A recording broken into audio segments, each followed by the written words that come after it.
I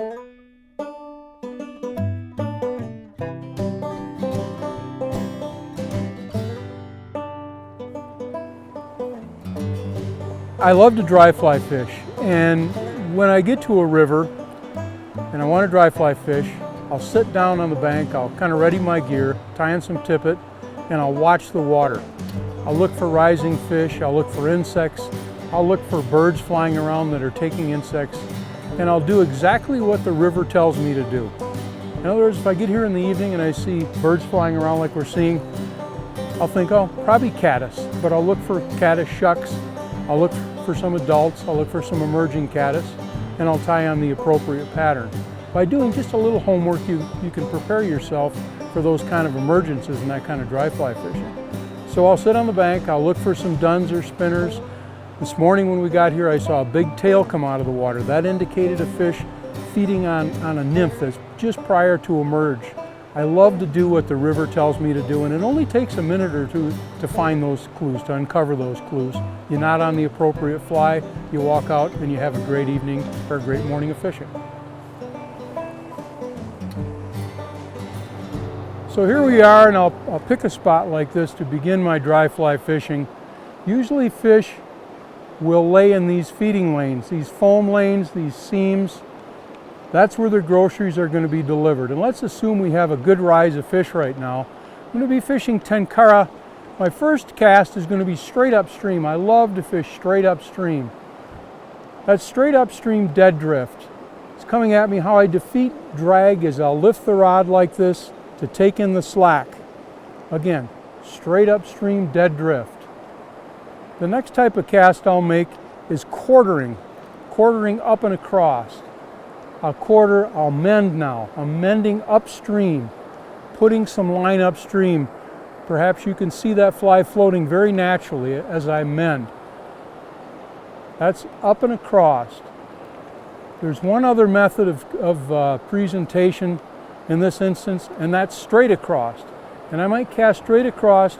Notice drag. If I don't mend my line, I'm going to get drag. Drag is your enemy when fishing dry flies. It creates an unnecessary belly in your line, and what it does is it speeds your fly up and it wakes your fly. Again, straight upstream with a Tenkara. I'm taking in slack by lifting. I'm defeating drag by lifting my line. Should a fish take my fly, I can simply set the hook and I'll be into the fish. Another presentation with a dry fly, assuming a fish rises right at the bank. To present my cast, I'm going to make a simple short cast like this. Notice a very slight mend, and I'll get a perfect presentation. Should the fish rise almost directly downstream from me, I'll cast a foot or two above that fish, and I'll throw just a little bit of slack, and now I'll mend. This is down and across. Again, another mend, so that I can get a perfectly drag-free float. Again, drag is very, very bad. You'll put the fish down. Another one I'll do is straight downstream, and I'll check my cast like that, and notice the slack line that I get in the cast. That'll allow me to feed a little bit of line, even with a Tenkara, and get a perfect presentation. My fly is still floating drag-free all the way into that cast. So you have a down and across, a mend, you have a straight downstream, check your cast, creating some slack, stop your cast, creating some S's. See that line? I'm still feeding it out. It's perfect presentation, drag-free. And then straight even with me should a fish rise right there, and then I'm going to have to mend to defeat drag. These are the presentation casts I'll use to fish dry flies in water such as this. You want to make a perfect pinpoint accurate cast. Basically 10 to noon, you get a good candy cane effect. You let it go, boom, you're right on target. Fly landed right on the boulder. Again, without even making a false cast, and that's the beauty of Tenkara. Pick your target, cast, and you're right on target, right on that rock. With a little practice, you'll be doing just perfect. A fixed line Tenkara rod is so easy to learn this cast. Simply pick it up, you're right there. Pick it up and practice this cast. Pick it up, don't go way back and come forward. Pick it up and go right back out. You'll be doing just fine after you practice this cast for 10 or 15 minutes. Quite often people will say to bring the cast right up to your nose. It's very cumbersome. You'll hit your hat. You want to angle your rod slightly off, maybe a 30 degree, to keep your fly and your fly line away from your hat, other obstructions. It's not a wrist, it's strictly your arm.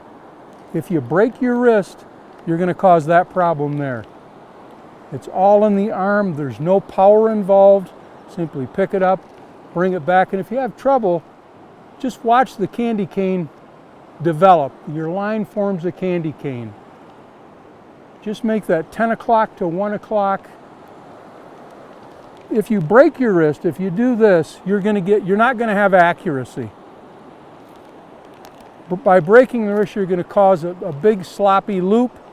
You'll have problems in the wind, and that's the problem you'll have. The wind will blow your cast back. That's why you want to use your arm. It's not anything to do with power. The line casts the fly. The rod merely moves the line. And that's why beginners and ladies always pick it up. It's a timing. It's not power at all. There's no power involved. Simply pick it up and recast. You want to be kind of flexible when I don't care if you're fishing Tenkara or traditional. You want to move your body. You want to face your target. I like to face it with a little bit of an angle, maybe 15-20% angle. A lot of people get down low. You can get down low to defeat wind. The lower you make the cast, the more you're going to be out of the wind. If you make your cast real high on a windy day, you'll suffer blowback from the wind, and your fly and your line will all come back into your face. So stay a little bit low, and you'll defeat wind, and you'll also defeat drag. The beauty of Tenkara too is no false casting. So many anglers you see on the river false cast 10 times. Simply pick it up and go right back out again. Whether you're fishing nymphs or dry flies or whatever, pick it up, go right back out there. If your fly's not in the water, you're not going to catch fish. So do what the river tells you to do. Present that drag-free presentation for dry fly fishing. You're going to catch a lot of fish, I guarantee it.